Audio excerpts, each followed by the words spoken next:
The hamlet of Thornwall found its place within the valley, resembling a child overcome by fear. Its rustic thatched rooftops and fuming smokestacks appeared minute when set against the ancient woodland that enclosed it. On evenings when the moon was entirely visible and bloated, no resident dared to cross their threshold, because those were the times when Queen Casha's carriage would drift through the vaporous air. Benio, a boy of 5 years, was positioned near the forge, observing his father beat bright metal into shape. The constant clanking rhythm had functioned as his sleep song since birth, the scent of scorching iron and coal being his perpetual companion. Unlike other youngsters who shuddered at the narratives of the vampire sovereign, Benio felt captivated. He had observed her once when her transportation traversed the village square, a brief sight of flaming hair and pale skin which lingered in his night visions. "Father, will the queen arrive this evening?" he inquired, his tiny fingers tracing patterns in the soot covering the work surface. Henrik the blacksmith lifted his gaze, his hardened features folding with anxiety. "The blood moon is ascending, but you must remain indoors, child. The queen's retinue brings nothing but demise, but she possesses great beauty." Benio whispered. His father's hammer descended with unexpected force. "Attractiveness is the devil's snare, son. The queen consumes beauty before she depletes it. Recall your mother." Benio lowered his head. He had never known his mother, only that she had passed away on the night of his birth when the queen's coach last passed through Thornwall. As darkness descended, the village became motionless. Doors were secured, windows sealed, prayers were quietly recited. But Benio slipped away while his father rested near the cooling forge. He carried a small keepsake, a simple iron rose he had secretly created during his father's absences, a childlike imitation of the metal decorations on the queen's conveyance. The stone road shone like silver under the moonlight. Benio stationed himself at the village boundary, where the road curved around the ancient oak, marking the division between the mortal world and the untamed territories beyond. Then he weighted the iron rose tightly held in his small soot-stained hand. He sensed their approach before he saw them, a shiver of cold that moved through the air, causing the leaves to tremble. Then the sound, a soft, almost silent clip-clop of hooves that made no natural sound against the stone. From the mist, 4 pitch-black horses materialized, their eyes glowing like hot coals, vapor curling from their expanded nostrils. They pulled a coach of dark wood and silver, elaborate and terrifying, its windows draped with deep red velvet. Benio stood firm, his heart beating heavily against his ribs. The carriage reduced speed as it neared, the horses snorting as they detected human blood. A fair hand drew the curtain aside, and then she was there, Queen Casha, the everlasting ruler of the night, whose beauty was like a blade through the spirit. Her hair tumbled in waves of vivid crimson, framing a face of such perfect balance it seemed sculpted from marble by divine hands. But it was her eyes that captured Benio's gaze, red like newly shed blood, ancient and knowledgeable. The queen's stare fell upon the small figure by the road, and curiosity flickered across her ageless features. She raised one graceful hand, and the carriage came to a halt. "What courageous little mortal dares to stand in my pathway?" Her voice was like sweetened liquid over frozen water, pleasant and chilling simultaneously. Benio swallowed hard. "I am Benio, son of Henrik the blacksmith, your majesty." He stepped forward, offering the iron rose with shaking fingers. "I fashioned this for you." A complete hush descended upon the night. The queen's guards, pale beings with predatory eyes, shifted nervously, but Casha raised a hand to quiet them. She leaned closer, the aroma of aged roses and copper enveloping her. "A blacksmith's boy," she pondered, taking the unrefined rose between 2 thin fingers. "Are you not afraid of me, child? Do you not understand what I am?" "You are the queen," Benio stated simply, "and the most beautiful lady in the entire world." A smile touched the edges of Casha's crimson lips, hinting at the slightest presence of fangs. "Beauty is temporary, little one. Even mine has its cost." She examined the iron rose. "What compensation do you request for this present?" Benio's eyes gleamed with innocent resolve. "When I grow up I will be your husband," he declared. For a moment stillness reigned, then Casha laughed, the sound like silver chimes in the night, echoing through the trees and causing shivers down the backs of villagers concealed behind their doors. "Oh, little one," she said, amusement dancing in her blood-red eyes, "the world will consume you long before it ever touches my heart." She placed the iron rose into her bodice, near where a heart ought to beat. "But I shall keep your gift, for it entertains me." As the carriage began to move once more, Casha's gaze lingered on the boy. "Live well, Benio of Thornwall, become strong, dream your mortal aspirations. By the time you are a man I shall have forgotten your face." But as the mist consumed her carriage and the sound of hooves receded into the night, Benio stood determined. "I will not forget yours, my queen," he whispered, "and I will return." Unbeknownst to the boy, as the carriage vanished into the darkness, Queen Casha held the iron rose between her pale fingers once more, a peculiar expression crossing her timeless face. For a brief second something stirred within her, a memory of being human, long buried beneath ages of blood and shadow. "Such an unusual child," she muttered to herself. "It is a pity mortals perish so quickly." In the distance wolves began to cry out, announcing the hunt that would follow the queen's journey. But for the first time in centuries, Casha commanded her guards to spare the village that night. A small kindness perhaps, or merely the sudden impulse of an immortal queen affected by a mortal's simple dedication. 15 years passed, much like shadows crossing the lunar surface. Thornwall changed very little, but Benio matured from a soot-stained child into a young man whose hands could shape metal according to his will, just as his father had before him. Henrik had died during a harsh winter 3 years ago, leaving Benio alone with the forge and the memories that haunted its stone walls.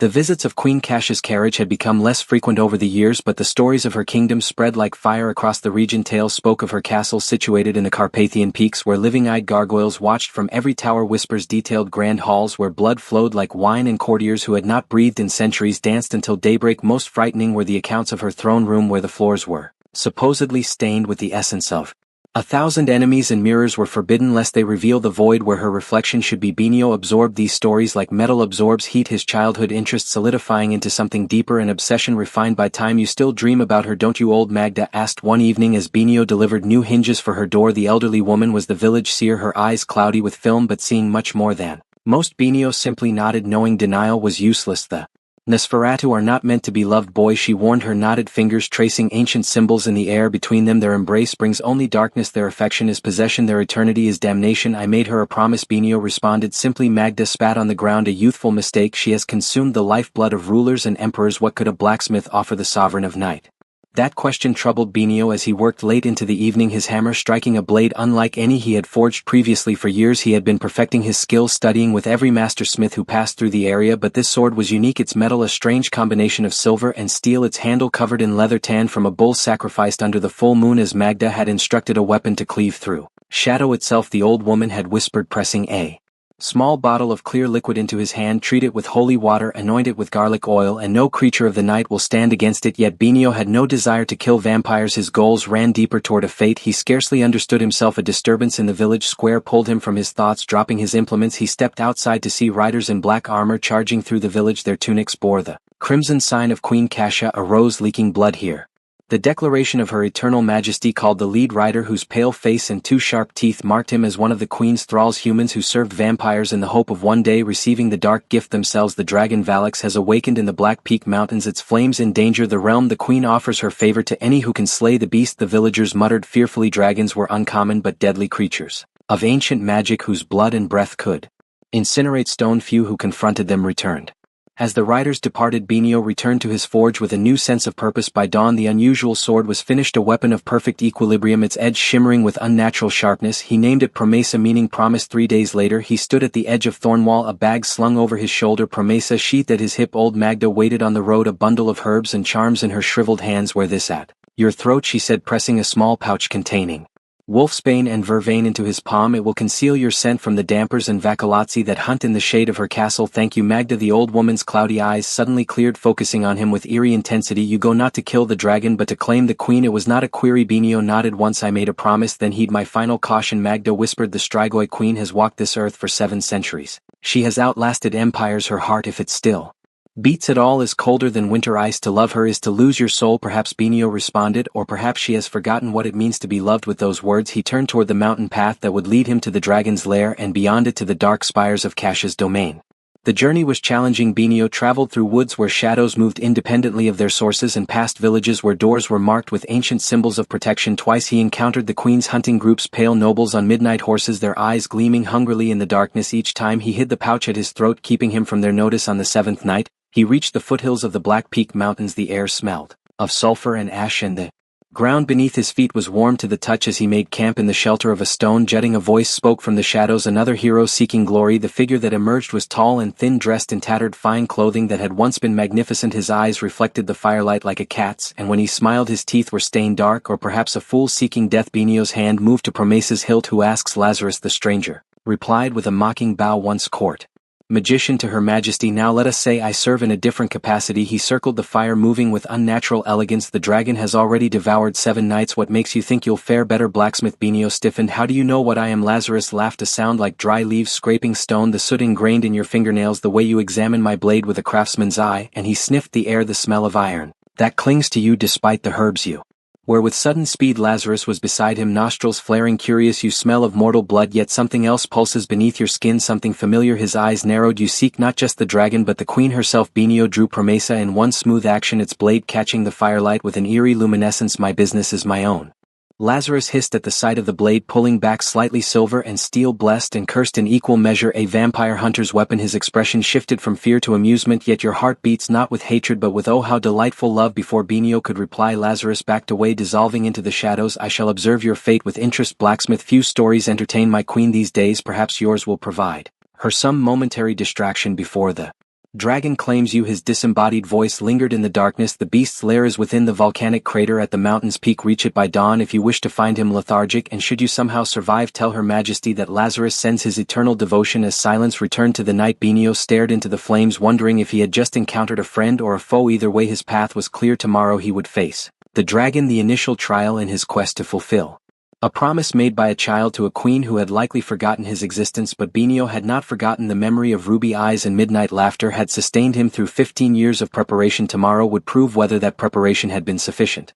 Dawn broke over the Black Peak Mountains, painting the volcanic slopes in shades of blood and gold. Benio had started his climb hours before first light, following a dangerous route that twisted through razor-sharp stones and fields of black glass. The air grew thinner and hotter as he ascended, sulfurous vapors burning his lungs with each difficult breath. The mountain itself seemed alive, trembling occasionally beneath his feet, not with tremors, Benio realized, but with the deep, rumbling inhalations of the creature that slept within its core. By mid-morning he stood at the edge of the crater below. A vast cavern opened into the mountain's heart, where molten lava bubbled in pools of liquid fire. Spanning one such pool like a living bridge lay Valix, the dragon whose awakening had terrified the realm. The beast was magnificent in its frightening glory. Nearly 60 feet from nose to tail tip, its scales glistened like polished copper, darkening to black glass along its spine. Great leathery wings lay folded against its sides, occasionally twitching as it dreamed draconic dreams. Steam rose from its nostrils with each exhalation, and the heat of its body had turned the surrounding stone bright red. Benio crouched behind a boulder, studying the sleeping giant. Dragons were creatures of ancient magic, born when the world was young. Their blood was said to grant extraordinary powers to those brave or foolish enough to bathe in it. Their hearts, if consumed, could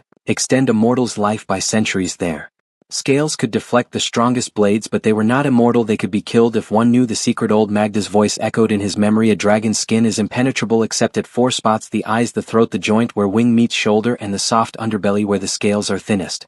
Benio unsheathed Promesa, its enchanted blade seeming to drink in the crimson light that saturated the cavern. The sword faintly vibrated, resonating with the ancient magic that surrounded it. This close to the dragon, he could sense the power emanating from the creature, a primitive energy that made his skin tingle and his blood sing. Moving silently despite his size, Benio descended into the cavern, using natural ledges as steps to approach the slumbering beast. Heat struck his face, sweat pouring from his brow, but he pressed on. 20 feet from the dragon he paused, judging the distance to the creature's throat. One perfect blow, that was all the chance he would get. He tensed, ready to leap forward, when the dragon's eye snapped open, an eye of molten gold with a vertical pupil that contracted sharply as it focused on the intruder. Mortal, Valix rumbled, its voice like stones grinding against each other. You trespass where even the undead fear to venture. The dragon's huge head rose, smoke curling from between teeth the size of daggers. It examined Benio with ancient shrewdness. You are not like the others, it observed, not a knight filled with vainglory, nor a thrall desperate for favor. The dragon inhaled deeply, its chest expanding. You smell of iron and ambition, and something else, something familiar. Benio stood his ground, Promesa held ready. I've come to end your threat to these lands. Valix laughed, a sound like an avalanche that shook loose stones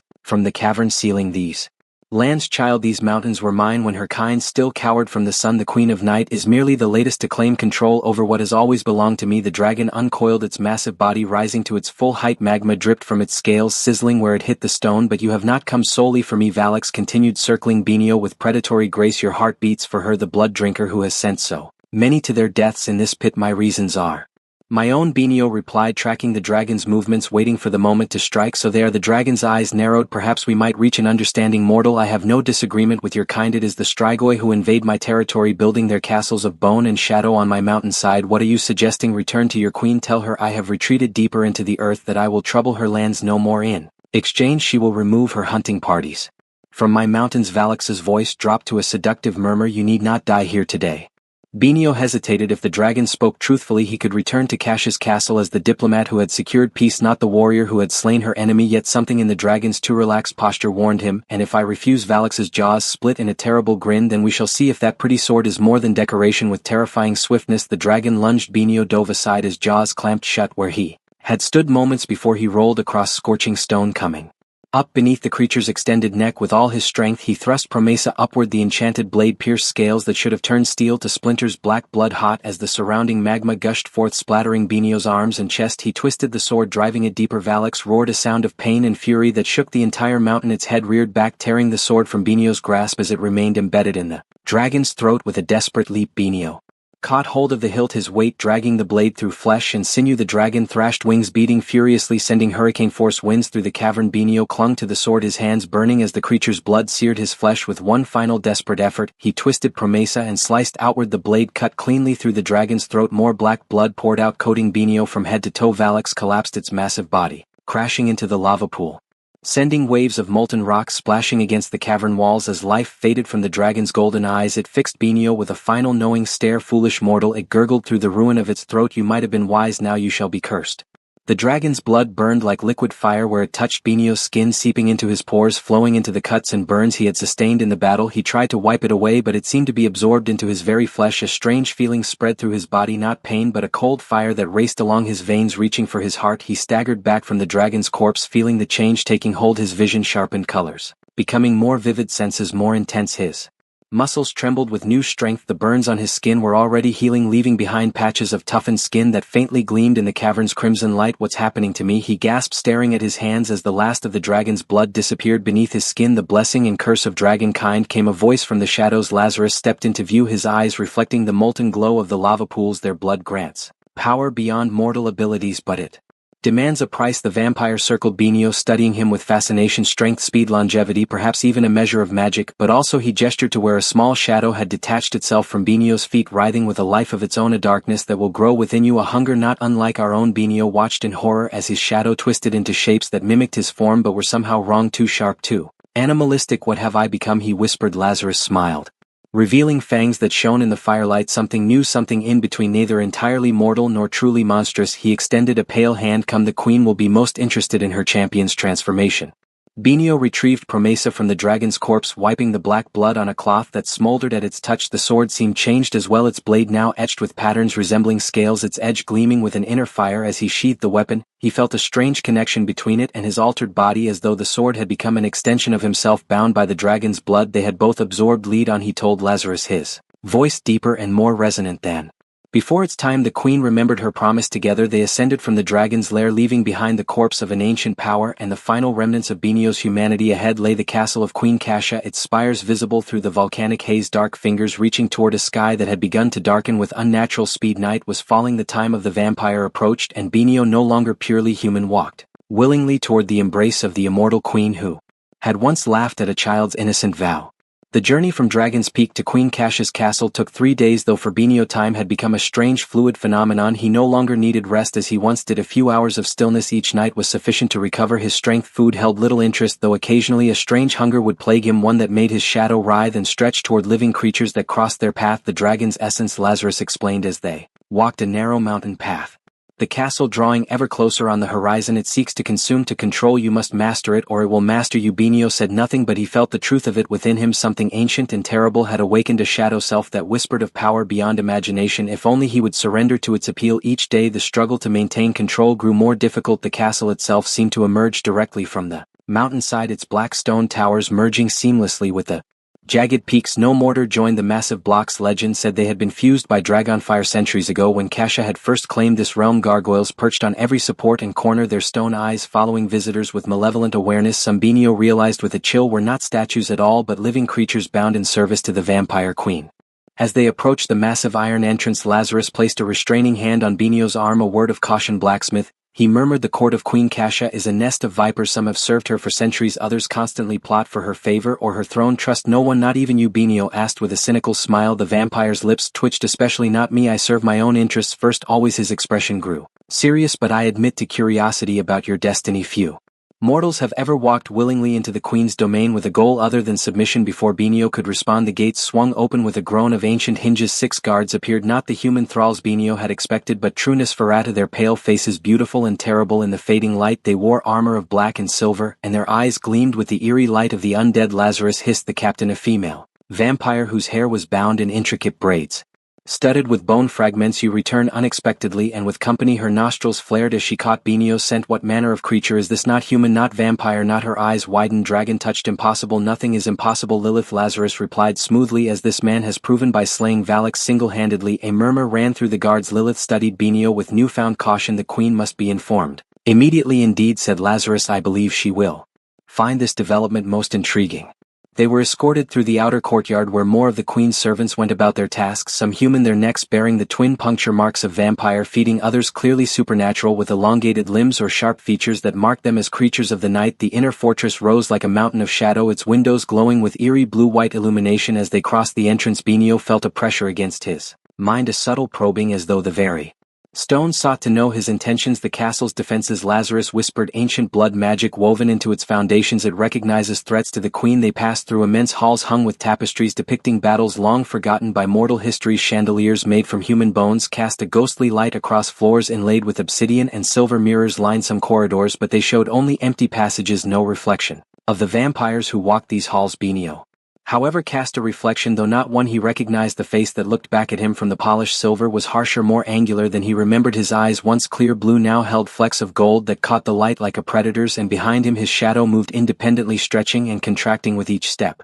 Finally they reached a set of towering doors carved with scenes of the hunt, vampires pursuing mortals through moonlit forests, their faces masks of beautiful cruelty. Two thralls in crimson uniforms stood guard, their eyes vacant, their postures rigid. The queen holds court. One droned, his voice flat and empty. She receives no visitors. Lazarus smiled thinly. Tell her the dragon slayer has come to claim his reward. The thrall's expression did not change, but he turned and disappeared through a small side door. Minutes later he returned. Her Majesty will see you. The mortal only. Lazarus raised an eyebrow at Benio. It seems you've piqued her interest after all. He bowed with exaggerated respect. Remember what I said about Viper's blacksmith, and remember this: the queen has not survived 7 centuries by being predictable. The massive doors swung open, revealing the throne room beyond. Benio stepped forward alone, Promesa, reassuring weight at his side, the dragon's blood singing in his veins. The hall extended nearly 100 feet, its vaulted ceiling lost in shadow. Columns of black marble supported arches of delicate stonework, between which hung banners bearing the queen's crimson rose. At the far end, upon a raised platform of stepped levels, stood a throne carved from a single massive piece of bloodstone, its surface polished to a mirror sheen, and upon it sat Kasha.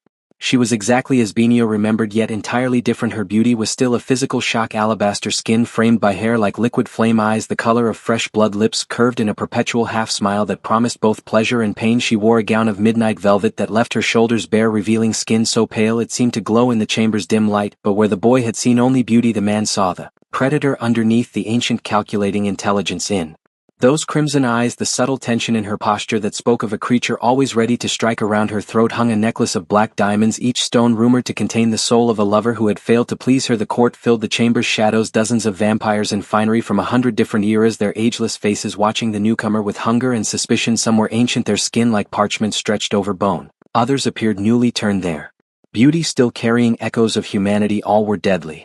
So Queen Kasha's voice carried effortlessly across the vast space. The dragon slayer comes before us. Her gaze traveled over Benio, lingering on the sword at his hip, the faint golden glow of his eyes, the shadow that moved unnaturally at his feet. You have changed since last we met, mortal. Benio knelt on one knee, head bowed in the formal gesture of respect. Your Majesty remembers me. A ripple of surprise passed through the court. The queen's expression remained carefully neutral, but something flickered in the depths of her eyes. Recognition perhaps, or merely curiosity. We have lived many centuries, she replied, faces blur like reflections in troubled water. She leaned forward slightly, studying him more intently. Yet there is something familiar about you. Rise and state your name and purpose. Benio stood, meeting her gaze directly, a boldness that caused several courtiers to hiss in disapproval. I am Benio of Thornwall, son of Henrik the blacksmith. I have slain the dragon Valix as proclaimed by your royal decree. And what reward do you seek for this service? The queen asked, her voice deceptively soft. Gold lands, a title among mortals, or perhaps her lips curved in a smile that did not reach her eyes. You wish for the dark gift itself. I seek none of these things, your Majesty. Murmurs spread through the court. Queen Kasha's eyebrows rose fractionally. The closest to surprise her features would display what then? Dragon slayer, what brings a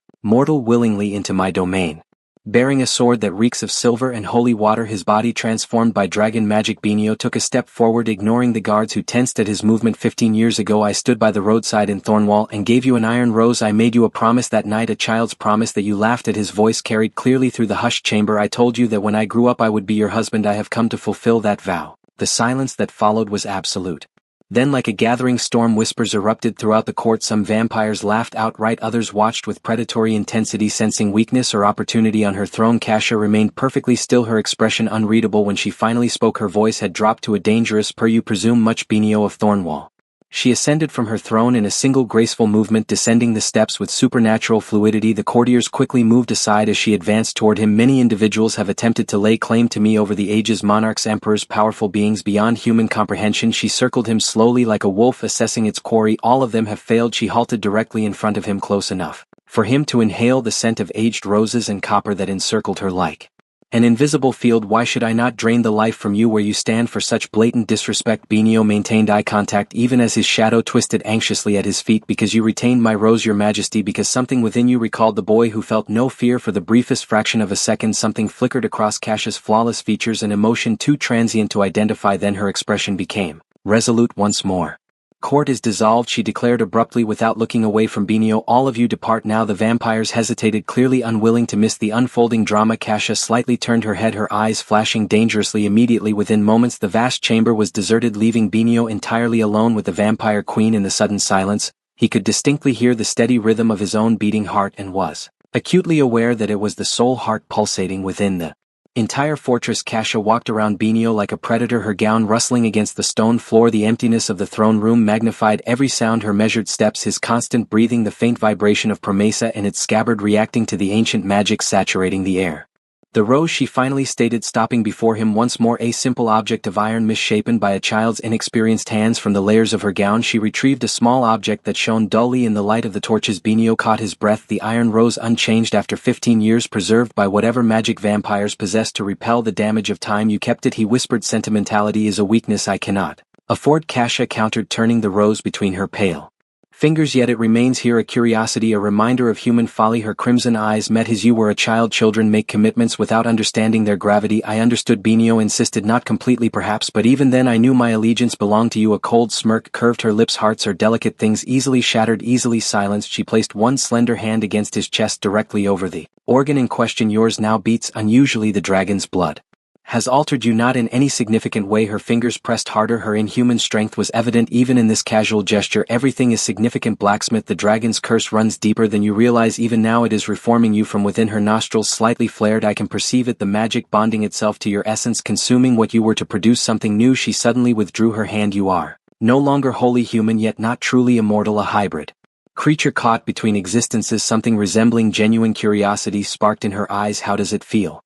Benio considered the inquiry carefully. Like standing at the brink of an abyss, knowing I could either plummet or learn to soar. Poetic, she murmured, but ultimately meaningless. The dragon's blood provides strength, yes, but it also corrupts. In time you will become a shadow of yourself, driven by desires you cannot currently fathom unless I find a grounding point, Benio said calmly, something to cling to as the darkness expands. Kasha laughed, the sound like silver bells in the vast room. And you believe I could be that anchor, I who have traversed darkness for 7 centuries? She motioned to the empty throne room. Observe, Dragon Slayer, this is my dominion, a realm of unending night inhabited by beings who feed on the living. There is no light here to dispel your shadows. Perhaps, Benio conceded, or perhaps you have existed in darkness for so long that you have forgotten what illumination feels like. Her expression hardened. You speak of matters you cannot comprehend.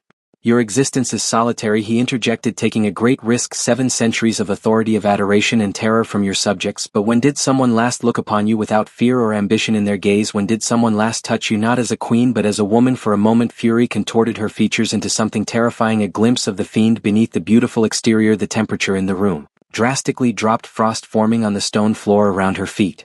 You have overstepped your bounds, she hissed, her voice infused with supernatural overtones that sent shivers down his spine. I could rip out your throat before your next heartbeat. I could confine you to my dungeons where you would serve as sustenance for ages. I could invert your mind until you believed yourself a canine crawling at my feet. Benio maintained his position, though his shadow visibly quivered. You could, he agreed, but you will not. And why not? Because I am the first enigma you have encountered in centuries. The anger in her expression gave way to something more analytical. She moved toward a side table where a crystal decanter stood filled with dark liquid that Benio instinctively knew was not wine. She poured a measure into a goblet, the thick crimson fluid catching the light. An enigma, she repeated, taking a sip from the goblet. A fitting description. You should not exist, Benio of Thornwall, a mortal who defeats a dragon and survives its blood curse, a blacksmith who forges a blade capable of killing ancient beings. Her eyes narrowed. Who assisted you in creating that sword? It holds spells beyond human craft. Old Magda of Thornwall, she is knowledgeable in the ancient ways. Recognition flashed across Kasha's face. Magdalena the Wise, I believed her long deceased. A bitter smile played at her lips. She once sought to end my rule with fire and silver, now she sends you with a sword and dragon blood. Her animosity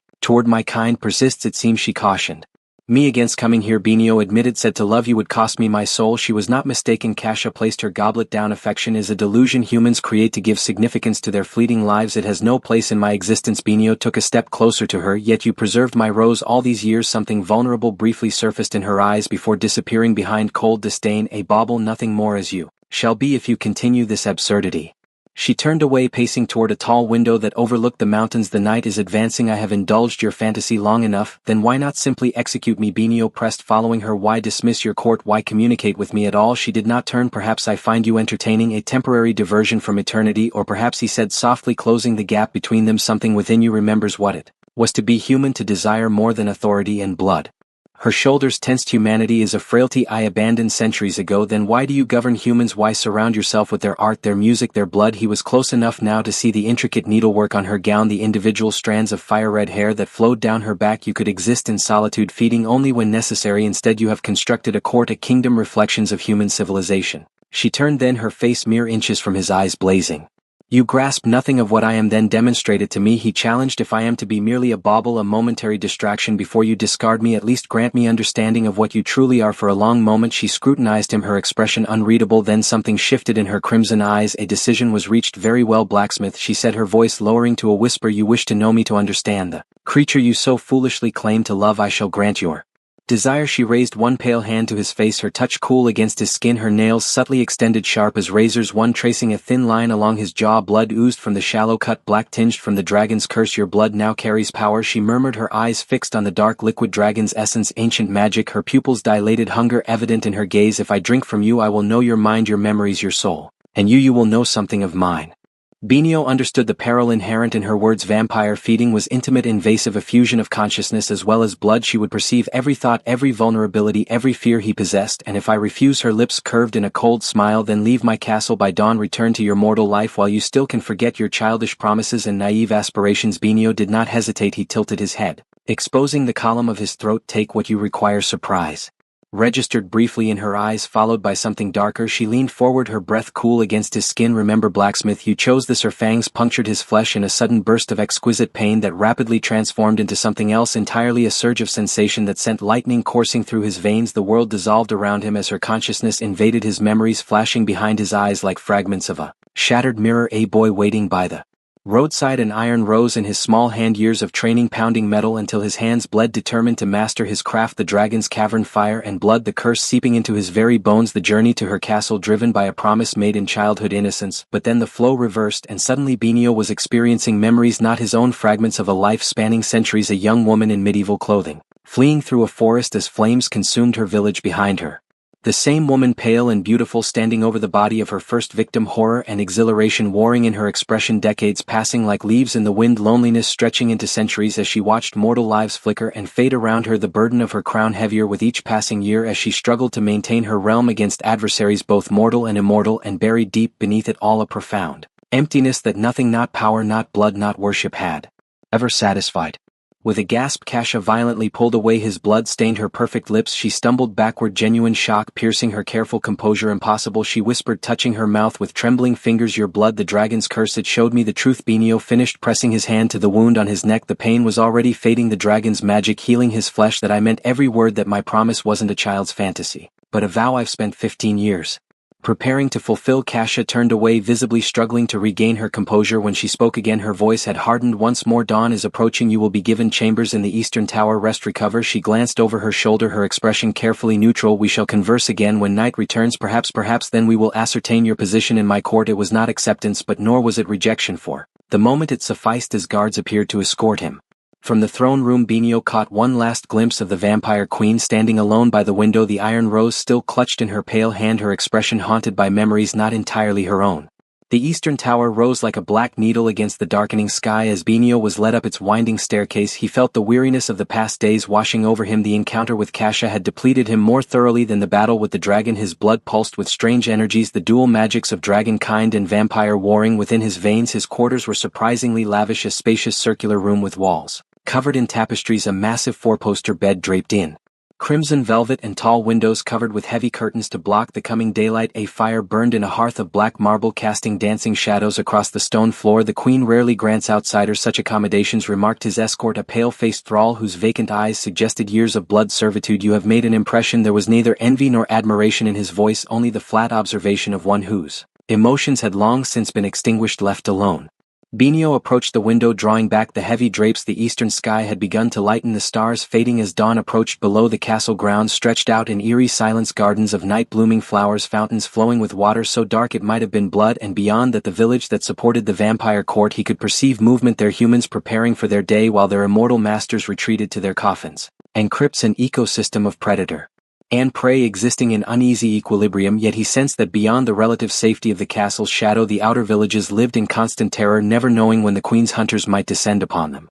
Exhaustion finally overcame him. He removed Promesa from its sheath, placing the sword beside the bed within easy reach, and collapsed onto the mattress as sleep claimed him. His last thought was of Kash's face when she had tasted his blood, the moment when her careful facade had slipped, revealing something vulnerable beneath. Dreams came swiftly, but they were not his own. The dragon's blood had altered his sleeping mind just as it had transformed his waking body. He found himself drifting through memories that belonged to Valix, soaring above primordial forests, breathing fire that could melt stone, hoarding treasures in mountain lairs. Ancient hatreds and ancient hungers filled his dreaming consciousness. Then the dream shifted, darkened. He was running through moonlit forests, heart pounding with fear and exhilaration, blood on his lips warm and coppery, centuries compressed into moments, castle walls rising around him, a crown of thorns and silver placed upon his brow, an eternity of night stretching before him. Kash's memories gleaned from their blood exchange, tangled with his own. He woke with a gasp as the sun reached its zenith, though no light penetrated the heavy curtains. For a moment he was disoriented, uncertain where the dragon ended, where the vampire began, and what remained of the blacksmith's son from Thornwall. His shadow stretched across the floor, too long, too dark, moving independently of his own body. The dragon's curse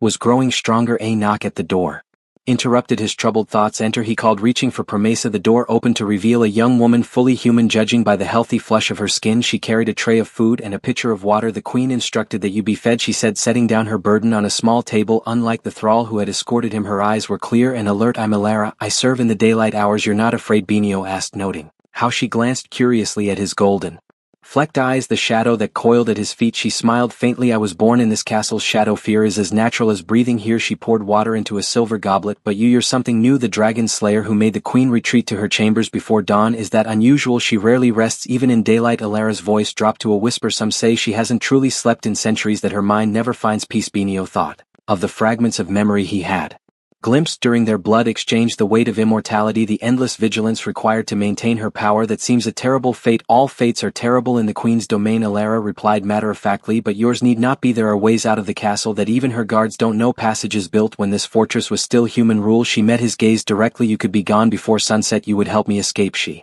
shrugged. I help those who need it, but you. Her eyes narrowed slightly. I don't think you want escape. Before Benio could respond, a new voice spoke from the shadows of the room. How perceptive, little daylight servant. Lazarus stepped into view, seemingly having materialized from the darkest corner of the chamber. Alara stiffened, dropping immediately into a deep curtsy. Leave us, the vampire commanded. The girl retreated without another word, though she cast one final meaningful glance at Benio before closing the door behind her. Making friends already? Lazarus drawled, examining the room with casual interest. Dangerous in a place where friendship is merely another form of transaction. Benio rose from the bed, noting that despite the full daylight outside, the vampire moved with ease. I thought your kind couldn't tolerate the sun. The oldest of us learn tricks, Lazarus replied with a thin smile. Ways to endure what should obliterate us. The queen, of course, has mastered this art entirely. She walks in sunlight when she must, though it causes her great pain. He picked up an apple from the tray, studying it without interest before setting it down again. But I didn't come to discuss vampire weaknesses. Why did you come then? To warn you. Lazarus's expression grew serious. The court is in turmoil. News of your exchange with the queen has spread already. Factions are forming. Some see you as an opportunity, others as a threat. Factions. Benio frowned. I thought Kash's rule was absolute. Lazarus laughed softly. No power is absolute, dragon slayer. Even immortals can be destroyed. The queen has enemies both within her court and beyond its walls. He moved to the window, peering through a small gap in the curtains. For centuries she has ruled through a careful balance of fear, reward, and tradition. Your presence disrupts that balance. Because of my claim to her, because she did not immediately reject it. Lazarus turned back to face him. Had she killed you or imprisoned you or even turned you into one of her mindless thralls, the court would have understood power asserting itself over presumption. But she fed from you an intimate act and then granted you honored guest quarters rather than a dungeon cell. He shook his head, genuine puzzlement in his ancient eyes. In 700 years I have never witnessed her respond this way to any hopeful suitor, mortal or immortal. You have become a destabilizing factor. Benio absorbed this information without reaction. The blood exchange had revealed to him glimpses of Kash's profound loneliness, the barriers she had erected around herself over centuries, that she had permitted even that fleeting moment of vulnerability was extremely meaningful. There is further news, Lazarus continued. The Council of Crimson Elders Is scheduled to convene tonight. The 7 most ancient vampires in the Queen's court, her advisors and occasionally her restraints. They possess the ability to override her decisions, not directly, but their combined power nearly equals her own. Should all 7 oppose her, he let the unspoken threat linger. They will demand to evaluate you to comprehend your nature and the potential danger you represent. I pose no risk to Kasha. Lazarus's face adopted a look of pity. Everyone poses a risk to someone in her position. Authority invites defiance. Immortality fosters jealousy. Beauty provokes ownership. He moved closer, his voice dropping. In love or its resemblance encourages treachery. I would never betray her, perhaps not intentionally. Lazarus gestured toward Benio's shadow, which had aggressively stretched towards him, but the dragon's curse strengthens with every passing day. Soon it will demand recompense for the power it has bestowed upon you. I have felt it, the creeping darkness.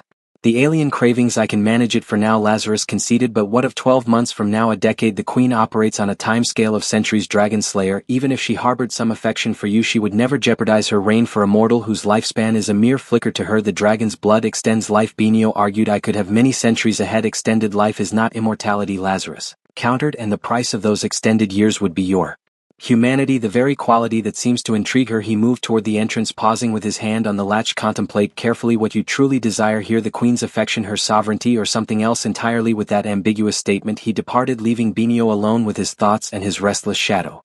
The day progressed slowly. Benio ate very little, discovering that food no longer satisfied his craving. Instead he paced the chamber, studying the tapestries which depicted ancient conflicts between vampires and other supernatural beings: werewolves with foaming jaws, fey creatures with vicious beauty, and dragons whose scales shimmered with malevolence. One image particularly seized his attention: a woman with red hair standing amidst a field of fallen fighters, a crown of thorns and silver upon her head. Kasha in her younger years. The woven scene captured both her stunning appearance and the terrifying might she wielded. Her expression was one of victory tainted by isolation. As the sun began to set, Benio felt an odd connection within him, an awareness of the sun's descent, as though his body had become synchronized with the rhythms of night and day. In novel ways the dragon's blood fortified him in daylight. The vampire's essence he had absorbed during their exchange drew him toward the approaching darkness. Another knock sounded at his door just as the final rays of sun vanished behind the western mountains. This time it was Lilith, the vampire captain he had met at the entrance. The Queen requires your presence, she stated without preamble. Her expression was meticulously neutral, but Benio sensed the tension coiled within her. The Crimson Council awaits.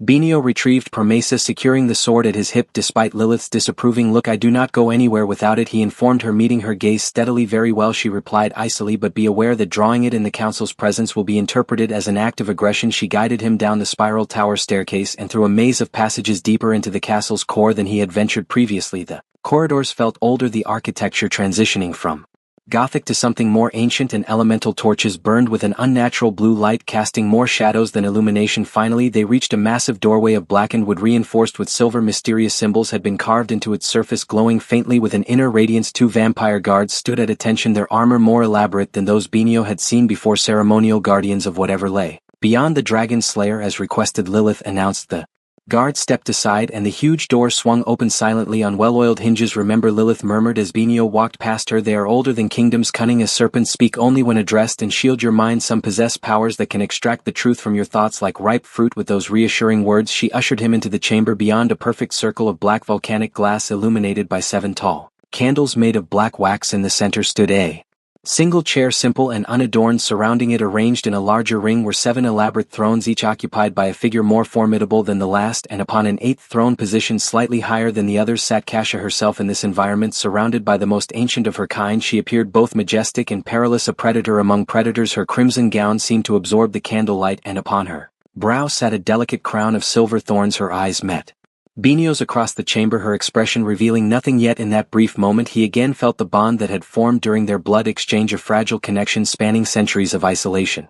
Benio of Thornwall, she declared, her voice carrying effortlessly in the chamber's perfect acoustics, you stand before the Crimson Council, the eldest and wisest of my court. They wish to understand your nature and what you seek within my domain. She gestured to the lone chair. Be seated and answer truthfully. Deception will be received poorly. As Benio approached the chair he felt the scrutiny of 14 ancient inhuman eyes following his every movement. The Crimson Council had awakened and the Dragon Slayer's trial had commenced. The obsidian chamber vibrated with ancient power as Benio sat in the solitary chair. The 7 members of the Crimson Council examined him with predatory intensity, their ageless faces revealing nothing of their inner thoughts. I am Vladimir, first of the council, intoned a vampire whose pale features seemed sculpted from marble, his accent bearing traces of lands long forgotten by human histories. We would know what manner of creature sits before us, neither fully human nor truly immortal Benio met the ancient vampire's gaze steadily. I am Benio of Thornwall, a blacksmith who slew the dragon Valix and carries the repercussions of its blood. The repercussions, whispered a female counselor whose skin was so transparent that Benio could see the network of veins beneath. Long dry of human blood, the dragon's essence transforms you. Even now I can observe the shadow growing within. She leaned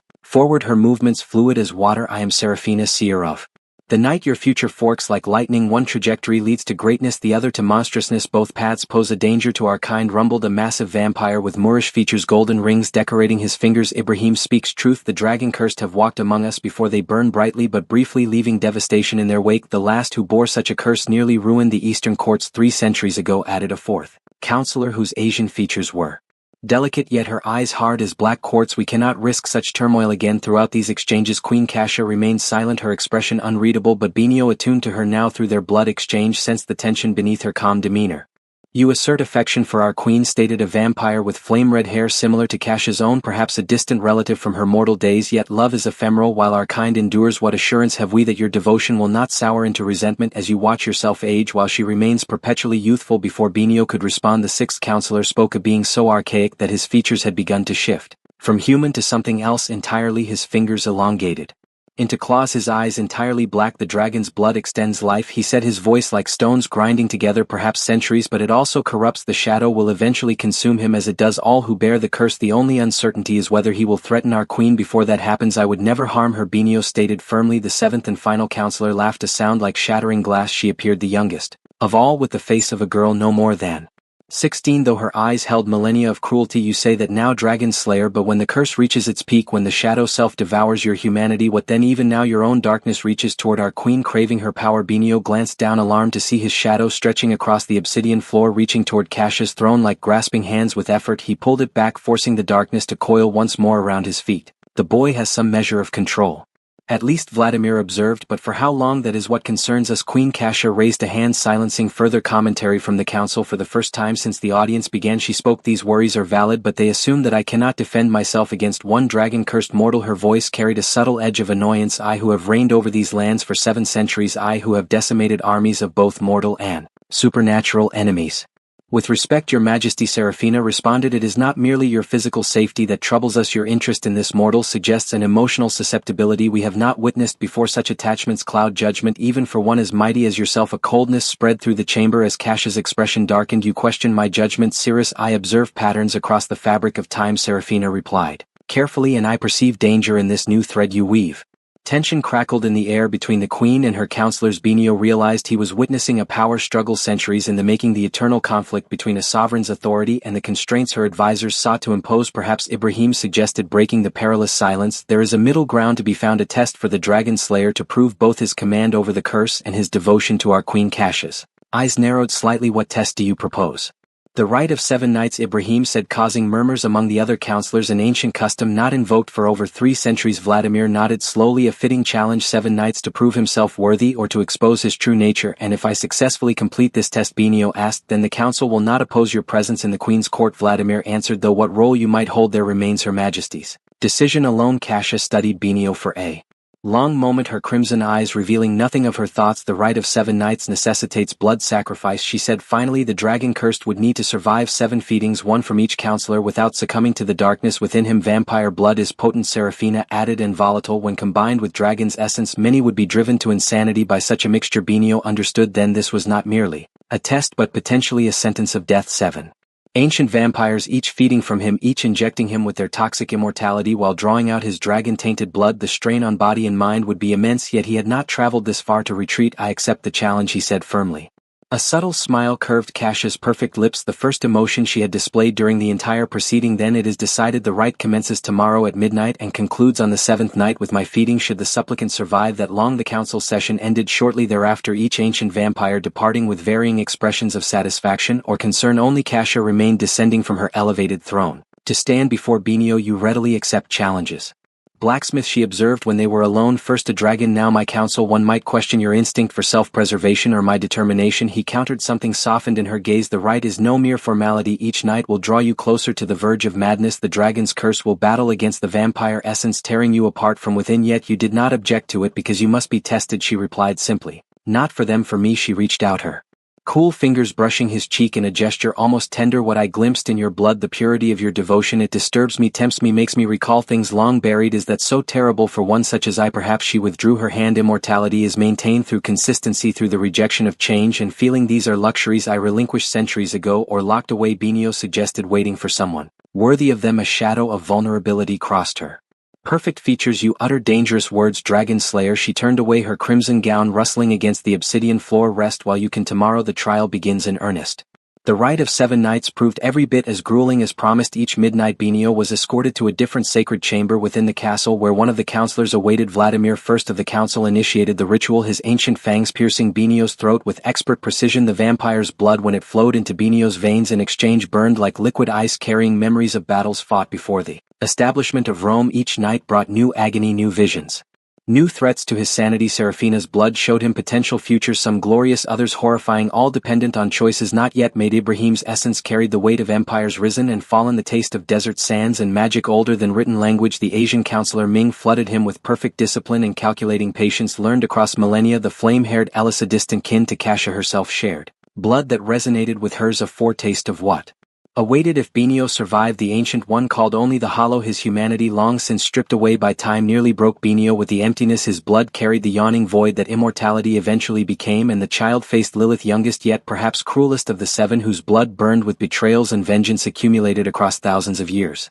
Throughout it all, Benio's shadow grew more restless, more independent, sometimes lashing out at the counselors, sometimes coiling protectively around him. The dragon's curse fought against the vampire essence invading his system, the 2 ancient magics warring for dominance of his transforming body. Each dawn he would collapse in his chambers, fevered and delirious, his veins tracing black patterns beneath his skin. Ilara, the human servant, tended to him during these hours, applying poultices to wounds that healed too quickly and yet not completely, leaving new scars to join those from his battle with Valak. No one has survived past the 5th night before, she told him as she bathed his forehead after Lilith's feeding. Yet you endure. The castle whispers of it. Some say the queen watches over you herself during the daylight hours, though none have seen her do so. Benio, drifting between consciousness and delirium, was never certain if Kasha truly came to him while he slept, yet sometimes he would wake with the scent of ancient roses in the air, or find the iron rose placed on the pillow beside him, though he had left it on the table across the room. The 7th night arrived, and with it the final and most dangerous feeding. Weakened by the previous trials, his body a battleground of conflicting magics, Benio was escorted not to a ritual chamber but to the queen's private apartments, a suite of rooms at the highest point of the castle's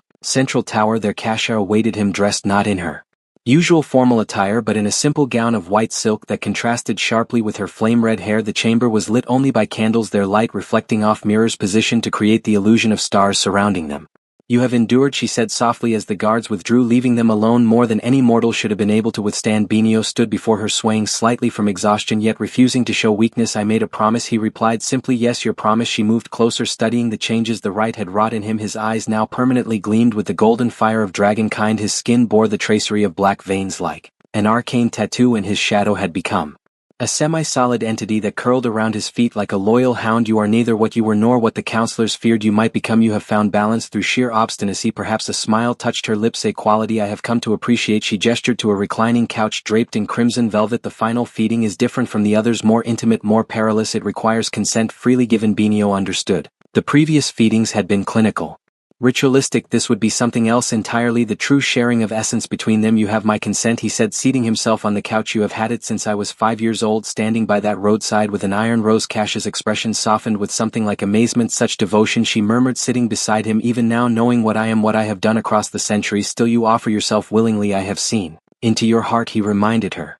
Through your blood I glimpsed the woman beneath the queen, the loneliness, the burden of eternity. I do not love you despite what you are, Kasha. I love you because of it. For a moment she seemed almost human in her vulnerability, then with gentle grace she leaned forward, her lips brushing his throat.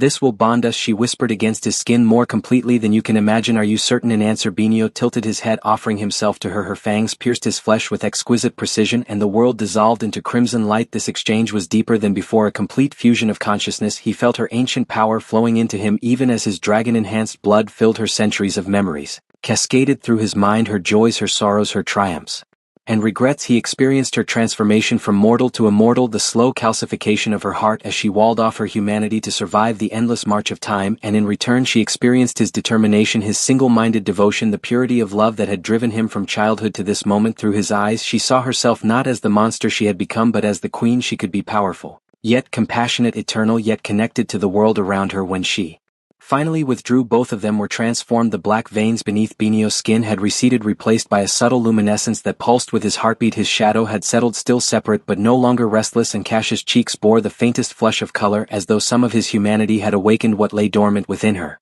"The council will be satisfied," she said after a long silence. "The dragon's curse has been balanced by vampire essence. You will neither succumb to darkness nor wither with mortality." She touched his face with newfound tenderness. "Centuries stretch before you now, not immortality but a lifespan to match my own for all practical purposes." And Benio asked what becomes of the blacksmith's son and his queen. Cash's crimson eyes held a warmth he had never seen before. "That," she said softly, "depends on whether you still wish to fulfill that childhood promise." From within the folds of her gown she produced the iron rose, now transformed. Where once it had been crude iron, it now gleamed with a silvery light, its petals delicately articulated, a small ruby at its center pulsing like a heartbeat. "Our shared blood," she explained. "It changed the rose just as it changed us both." She placed it in his palm, closing his fingers around it. "A fitting symbol for what you offer and what I am at last ready to accept." Benio felt the weight of history shifting around them, ancient magics realigning to accommodate something new in the world. A vampire queen who had rediscovered her heart, and a dragon-blessed mortal who had kept a child's promise against impossible odds. "When I grow up," he quoted softly, "I'll be your husband." "I no longer laugh at such notions," Kasha replied, drawing him close. "Though it seems I needed 20 years and the blood of a